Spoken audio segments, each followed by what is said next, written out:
So, good afternoon, everyone, and thanks for joining our Protecting Your Profits webinar call.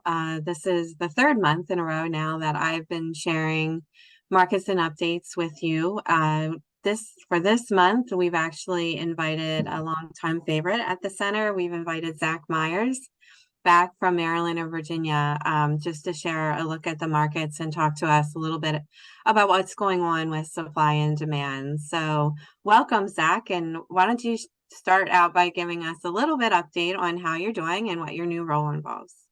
Well, thanks, Jane. I appreciate the invitation to come back and record the PYP webinar with you again. Of course, it's been 2 months since I started in Maryland, Virginia, and in the role of, which is a new position for Maryland, Virginia, Director of Member Services. So in that role, I have a lot of responsibilities on the raw milk side. So of course, just as the title alludes to, that most anything on the membership side of the co-op is something that I have oversight over, or work with, or touches me in some way, shape, or form. So here in the first couple of months, I've put a lot of miles on my car. So getting out, Maryland, Virginia spans from New York to South Carolina. So I've been in New York. I've spent a lot of time in Pennsylvania, Maryland, and actually right now, as we record this, I'm at my mom and dad's house in Elkin, North Carolina, because I have some meetings down here in North Carolina. So doing a lot of traveling, doing a lot of meeting with folks, and with not just memberships, but also some of our third party folks we have supply contracts with. So just getting out there, getting my name out. We were Maryland, Virginia milk producers for almost 30 years prior to when we sold out in 2018. So I have had a good base knowledge of the co-op already, and of course not at the depth that I'm learning now. So a lot going on. We're in a strong position right now, and there's a lot of opportunity for us, and so they've got me on board trying to make sure we're capitalizing on that opportunity. But I'm really enjoying it, and having a good time. I still feel like I'm drinking from a fire hose, but But it also probably feels like you've come home a little bit. So that's cool. Yeah. So yeah, it was a really good opportunity. It was a difficult decision leaving the center, because I really enjoyed the folks at the center and what I was doing at the center. But sometimes when you're not looking for something is when a really good opportunity presents itself, and that's what happened here. And I'm looking forward to the future with Maryland, Virginia, and seeing where it takes me. Yeah, and just to update everybody who might be wondering, we are getting very close to filling Zach's role at the center. We do plan to bring somebody on our team. Not sure if it'll be in time for the next PYP call, but hopefully really soon. So let's go ahead and take a look at what markets are doing. For this call, we'll talk about current markets, supply factors, export numbers, dairy margin coverage, and dairy revenue protection. And we're just going to have Zach give us the lowdown on what we're seeing in those areas. So Zach, why don't you talk a little bit about the September milk production report? It was another one where we saw milk declining a little bit. You want to talk through those numbers and what we've seen? Sure. The milk production wasn't surprising to anybody. I mean, down 0.2% doesn't sound like a lot, but the directionality of milk production from a future standpoint, or a speculation standpoint, if you want to call it that way, it is a trend, and milk production has trended down pretty much all year this year so far. And so it's not surprising to see that continue. Unfortunately, I mean, from a state standpoint, Pennsylvania, it matches that national trend as well, with being down 0.1% year over year. Pennsylvania's struggled over the last several years to grow production, and that's mainly based, and you can see down on the next bullet point on the cow numbers, that Pennsylvania continues to lose cows, but that 466,000 is the same as it's been all year. So that, I mean, that's encouraging. So when milk price is falling, it's tough for everyone. When milk production is falling, it gives the well, it shows that maybe the price hasn't been good, and that's certainly been the case this year. 2022 was a much better year than this year is, and so Well, I mean, it's a downturn. We'll ride the downturn up, and it's looking like at least when we get to the milk price numbers, we'll see that things are getting a little bit better. Maybe not as improving as quickly as we would like, uh, but it is improving. So looking at the production per cow down there, I'm glad to see. Before we recorded this, I told Jayne that I said I admit that with my new position, I hadn't been able to monitor these numbers as closely as I was when I was with the center. But I was glad to see that Pennsylvania number, that at least production per cow in Pennsylvania has improved slightly year over year. As I've talked about many times before, Pennsylvania has really struggled and related relative to other top dairy states in the country. They really lag the production per cow, and so it's nice to see that Pennsylvania continues to improve, although just very slightly. It is an improvement. So and again, United States, they continue, the milk per cow continues to improve on a national basis. So it's good to see that as well. So excuse me. So I Yeah. guess So Pennsylvania's milk production, it's 300 pounds per cow less than the US. It is good to see us ticking up there, but there's still a lot of opportunity for growth. One thing with cow numbers, Zach, you talked a little bit about Pennsylvania being down in cow numbers, but really what's driving the decline in milk supply nationally is the US decline in cow numbers were actually down 36,000 head from a year ago. It's the lowest since January 2022, down 6,000 head from just last month. So that's pretty significant. Definitely driving our yes, it is. milk supply right now. And we'll certainly, and I was going to say in the next slide, we'll see the driver of that. Even though, um, well, you see in the first bullet point there that the USDA did revise the cow numbers down April through August, and reduced by 14,000 head. And as I was getting ready to say, the slaughter has really this year has really beef price has been high, so it's not very often that beef price gets to the value that it is, that our coal cows, that the dairy farmers coal cows are as valuable, with that beef price over $1 a pound currently. And so that's driven with couple that with low milk price.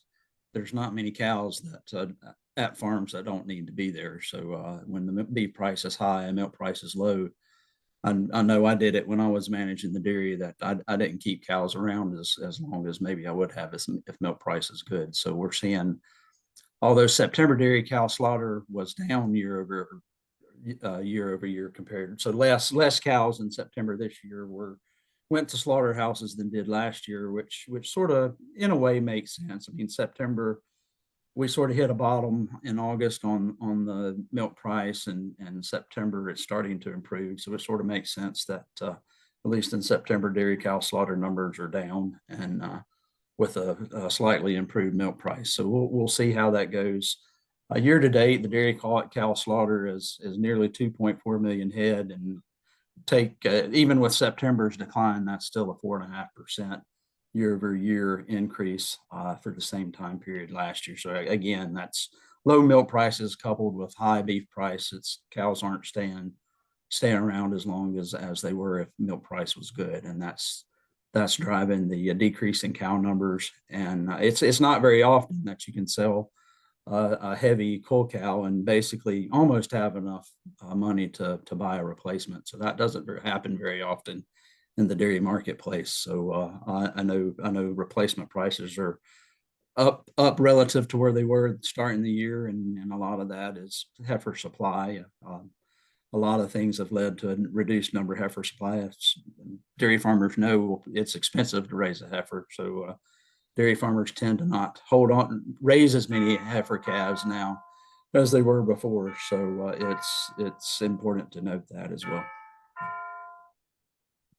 Let's talk a little bit about dairy product stocks. Even though demand is still down, stocks are holding steady. So can you talk through those slides a little bit?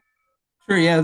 As you can see there on the slide, that the product stocks or the inventory is sort of mixed with butter currently the only, um, at least from a year over year standpoint, that's building stocks. But looking month to month, that's butter's down, cheese is down, and non-fat dry milk is down. So butter, if you watch the butter market, butter it will be interesting to see what butter does in October, because October the butter price got to set new records at least on the spot market, and what surprised me that when the final October numbers in, that butter might be announced as a record high as well. So butter's doing really well right now, and is a driver of the class 4 milk price right now. So it's butter stocks are up, and cheese is down year over year, which is good. The demand has been kind of lackluster, but seeing that at least year over year, maybe, and well, it's down the same year over year versus from August. So maybe that's showing that cheese demand is picking up. Non-fat dry milk has really built most of the year, but as you can see from year over year, it's down 18%. It's down 5.8 cents from June. And non-fat dry milk has been really hard to sell this year. A lot of powder was made during the spring flush, which is when a lot of the powder is made. And we're seeing that internally at Maryland, Virginia, that we think that milk powder prices sort of hit a bottom, and we're starting to be able to move some of the powder we make more easily than what we were even a month ago. So hopefully those numbers will continue. We can continue to get rid of that non-fat dry milk. We'll see in the export numbers. We'll talk a little bit more on non-fat dry milk. That's a very important export product for the United States, and we'll look at those numbers here again in a few minutes on the export side. Oh, you talked a little bit about butter prices being near a record high, although they did come down a little. It looks like they're down a little bit, Yeah, or yeah. I guess they're up in October. So this is September prices. But can you talk through what you're seeing in the commodity pricing, and actually when you go over it, just actually say the price itself and how it compares to the others? Sure, sure. So the September butter price was announced at $2.88. This is down from $3.15 from last year, which of course makes sense, even though we did have a run up in the butter price last year. The butter price was really strong as well. That 3.15, if I remember right, last September was or maybe is the current record. So we'll see if that is broken this October. But just comparing that to international prices, you see that the global dairy trade, basically that's the New Zealand price, is $2.17. The European Union price is $2.21. So we're well above that. We're not really exporting much milk fat right now. Again, we'll see that in the export numbers coming up. But at our price, we're at a competitive disadvantage, at least on a world scale, of getting rid of butterfat. On the cheese side, September cheese was $1.75. This is down from $1.99 a year ago.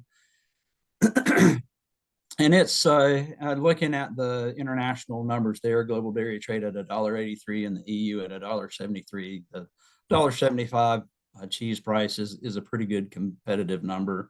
Hopefully that will drive some more exports, but also on the domestic side, for the nutrition that it provides, cheese is still a pretty good value at the retail when the commodity price is at $1.75. So hopefully that will strengthen demand, and we'll start selling more cheese. And I think maybe that's being realized if you look back at the previous slide with the cheese stocks actually dwindling a little bit. So again, on the non-fat dry milk, I said it was really cheap, $1.13. That's up from what it was maybe a month or two ago. I think I don't remember the prices, but it was in the low dollars here just in October and August or September and October, and or August and September, I should say.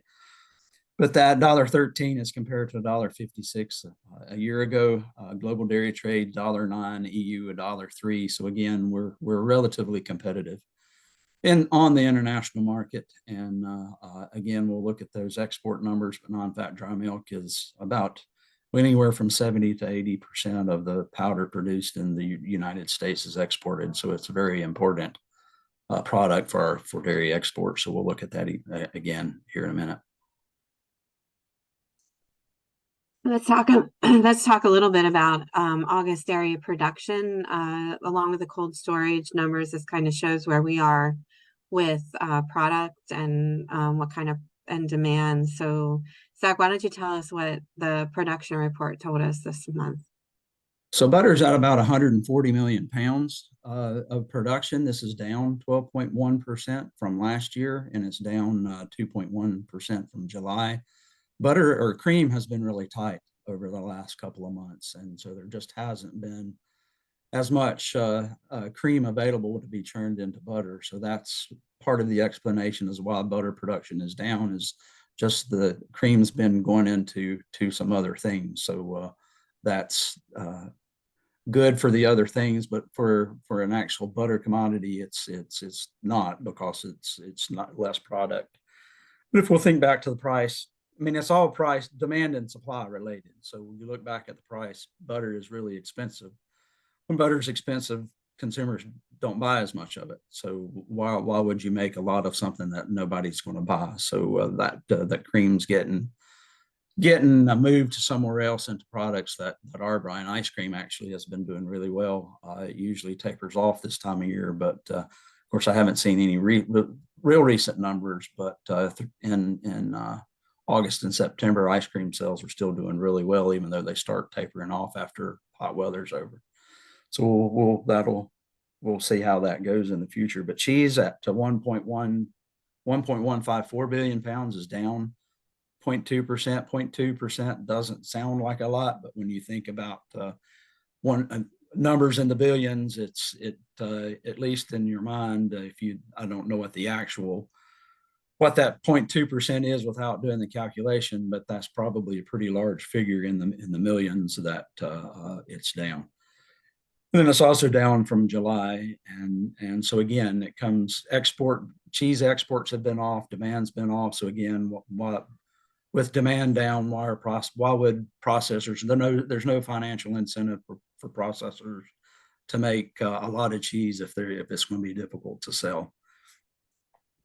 And then, excuse me, on the production side, or the non-fat dry milk side, at 113.36 million pounds, this is down 15% year over year, and just over 16% from July. And again, it goes back to supply and demand. Powder's really cheap, and it's really cheap because it's really difficult to sell right now. So if there's an opportunity to put that milk in that skim milk into another product, processors are going to do that and not make excess powder supply that they have to retain for however long at an expense to the processor, the co-op, or whoever is making the powder. They're not going to want to pay for that inventory if they're not going to be able to sell it. So total dairy product disappearances talks to what we're seeing as far as consumption and as far as exports. So Zach, what are we seeing in this area of the markets? So it looks like in August there's 184 million pounds of butter that disappeared or was used or consumed.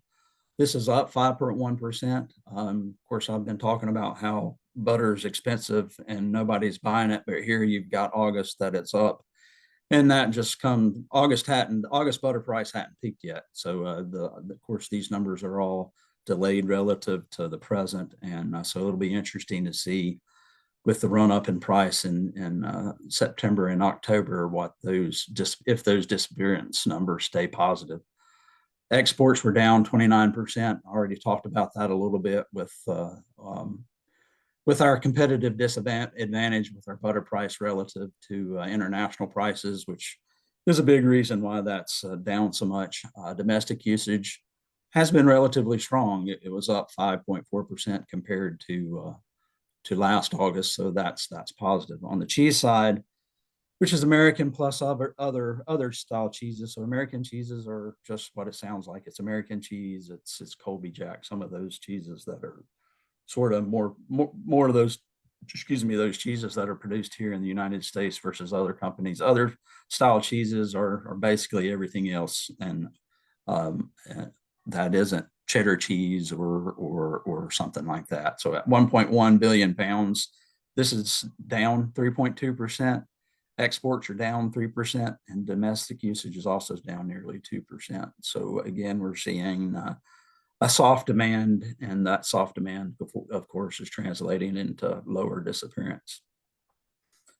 On the non-fat dry melt, skim melt powder side at nearly 205 million pounds, that's up slightly, just 1.1% year over year. Exports account, or the export portion of that is up 4%, and domestic usage was a huge decrease by 50%. But from something I said a minute ago, that domestic usage being down 50%, it sounds like a lot, and it is a lot, but in terms of pounds, it's probably not as bad as that percentage looks like. Of course, we would rather see domestic usage up 50% than down 50%, but relatively, that export number when it comes to powder is what we really want to grow, because again, anywhere from 70 to 80% of the powder produced here in the U.S. is sold outside of the U.S. So even though that domestic usage is maybe a concern, hopefully it'll turn around as hopefully demand will increase. Now, when you look at disappearance and even just look at our milk price, what's happening in the world market, it has a big impact on what we're experiencing here in the US. So exports year to date, they continue to be challenged. Zach, why don't you tell us what is going on in that area of the markets? So yeah, and through August, it's no surprise that we're down 7% from the same time frame a year ago at 1.509 billion metric tons of milk sold through August of 31. Again, that's down 7%. The dairy export value is down and 868 million year over year, or 13%, to 5.623 billion. So that's a function of two things. That's a function of U.S. dairy products are cheaper now than they were a year ago, and we're selling less. So that the two compounding issues there that form to make up nearly 1 billion pounds of lost revenue year over year, compared to last year. So hopefully, again, there's the export market now that we have, and at least in some products, we have a more competitive price that maybe exports through the end of the year can continue to be flat, or maybe grow a little bit, but certainly we don't want to see them to fall anymore. Non-fat skim milk powder shipments are flat. Now this is encouraging, because through the first part of the year, maybe if I remember right, through at least the first half of the year, non-fat and skim milk powder shipments were negative. So for them to be flat now, that means that demand has picked up. And again, that's non-fat dry milk and skim milk powder are the #1 dairy product that U.S. ships overseas. So we want to see that flat to growing, because that's a big driver of our total numbers from a volume standpoint. Now, from a value standpoint, we would rather see cheese and some of these other products continue to grow, because they're a lot higher value than the powder. So looking at the cheese, shipments are down 6%, and again, that's largely a function of our price relative to the world market. Whole milk powder shipments are down 35%. Whole milk powder is not something that we ship a whole lot of overseas. Most of what whole milk powder we do send overseas, actually, well, it doesn't go overseas, it goes south to Mexico. So butterfat shipments are down 48%. Again, we've talked about that a little bit already. We're way above the world market price on butterfat, so that's really hampered our ability to ship butterfat to other countries this year. Dry whey product shipments are down 19%, and again, that's a function of price. With a high whey is a byproduct of the cheese making process, so the more expensive cheese is, then the more expensive the dry whey is, generally speaking. So when you look ahead, class futures, the very low prices in the summertime are behind us, but we still see a lot of divergence between class three and class four. Do you want to talk about what we're seeing right now, Zach? Yeah, sure. As I said, that top line is the current class four, and you heard me say earlier that butter is a big driver of that class four price. It's butter price has gotten, of course, the two main components of the class four price are butter price and powder price. Powder price has been really cheap, but butter has stayed up high enough to keep the class four price up in general. So if you would go back and listen to some of the earlier PYPs this month that we recorded, that graph, class four cross class three, and class three was supposed to be more expensive than class four, but with that run up in the butter price, this kept class four above class three. So the class three line is the sort of bluish line there. It started or starts this month at 1950 and then drops December and sort of oscillates, and by next spring is up closer to the $18 mark. And so improvement, but of course we want to see class three and class four in a closer trading range than they are, and of course as high as they possibly can be. So comparing that to the 5-year average, you'll see that the current class three, I got my colors wrong. I looked at the legend wrong, but that blue line is the average class three closing price, not the current class three. The black line is the class three line, and that starts at 1719. It looks like, and goes up to 1830. So it does improve starting after December. It looks like maybe December, at least based on whatever date, 10/31, August 30, or October 31st closing prices. That 1705 is the current low for the next several months, and looks like that trend line continues to go up after that. But looking at the that sort of orange line and the blue line, the orange line is the average 5-year average class four. Blue line again is the average class three, 5-year average class three. Your class four price remains well above that class four 5-year average, and class three gets to the 5-year average basically in February, and then climbs above the 5-year average and through March and April. So hopefully even after those months, those numbers will continue to improve. I know the USDA is saying that from a milk price side, that 2024 is predicted to be better than 2023. So how much better? I guess we really won't know till we get closer and into 2024, but signs are showing that at least prices will be better next year than they have been this year. Yeah, and when you look ahead, the 12-month class three average is averaging around 1797, which is still about 5 cents above the 5-year average. The 12-month class four average, though, is 1966, which is actually $2.26 above the 5-year average. So definitely class four remains a lot stronger than class three, which is really a different trend than what historically has happened. So let's just talk a little bit about our risk management programs to close out the podcast. The September margin was announced October 31st. It was announced at $8.44 per hundredweight. That's up $1.98 from August, and actually the highest this year. And it results in $1.06 per hundredweight in indemnity, which is around $830 payment on 1,000,000 pounds, 4,416 for the 5 million pound cap. So, Zach, why don't you talk about what we've seen in dairy DMC payments this year, and maybe what we'll see towards the end of the year? So I'm talking with Maryland, Virginia producers that are in the DMC program. They really, a lot of them have said, and for the non-Maryland, Virginia dairy farmers I've talked to, a lot of folks said if it wasn't for DMC, I probably wouldn't be milking cows right now. So we're as you can see there on the graph, that the predictions for that October perhaps will be the last payment this year, as we talked about in the last couple of slides ago, that milk price is improving. And if you look at the feed costs are going down. So if milk price is going up, feed price is going down, then that's going to be a positive for the margin. And I think you're seeing that. Well, you've seen it since the low in July. Things have gotten better. But notice I didn't say good, I said better. So they've gotten better from a margin standpoint.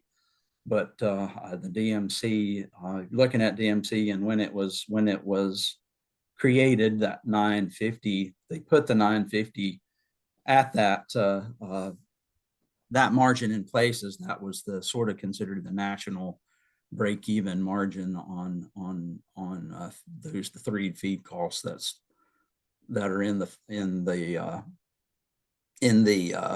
equation there. So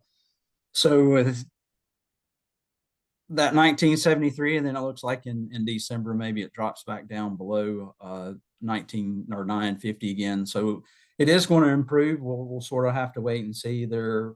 If it's sort of been a mix this year. When before this year started, they were projecting payments through July, and then as the year started, things didn't improve as much as they did, and then there has been at times where it was showing payments each month this year. So if you look at it collectively, that on the net side, you're looking at a total.